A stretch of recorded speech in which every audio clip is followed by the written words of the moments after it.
With smoke, brush fires reported all across southern New England tonight as our dry conditions continue to fuel the flames. This fire in Mansfield quickly turned dangerous. 2 firefighters were hurt in the response.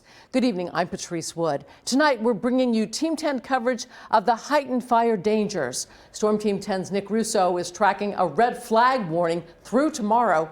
But first, we turn to the night team's Leanna Falk, following up on the response across multiple states. Leanna? Yeah, Patrice, the warm, dry weather in southern New England was a welcome sight for many, but these mild temperatures came at a price. The low humidity, it's the very dry conditions, it's the wind.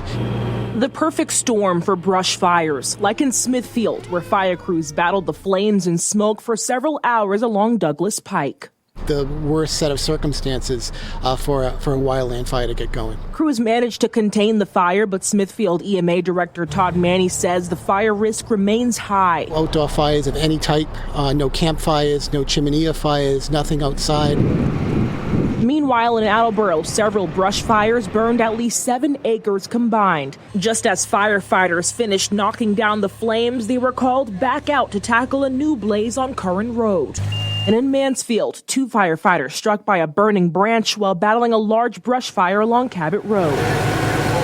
Finally, in Cranston, crews took out a brush fire burning behind the Dean Estates. The drought conditions and the gusty winds, the fire was rapidly spreading. The weather conditions right now are just completely unfavorable. In 2023, Rhode Island had 78 wildland fires. So far this year, 45 have been reported to DEM.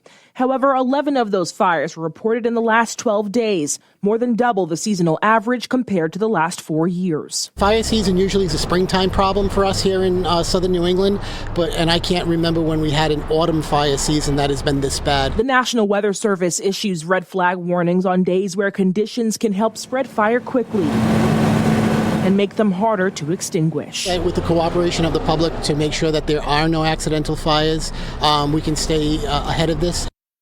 Now, the 2 Mansfield firefighters were sent to the hospital with minor injuries. They're both expected to be okay. The cause of all of today's fires remain under investigation. Live in studio, Leanna Falk, NBC 10 News Night Team.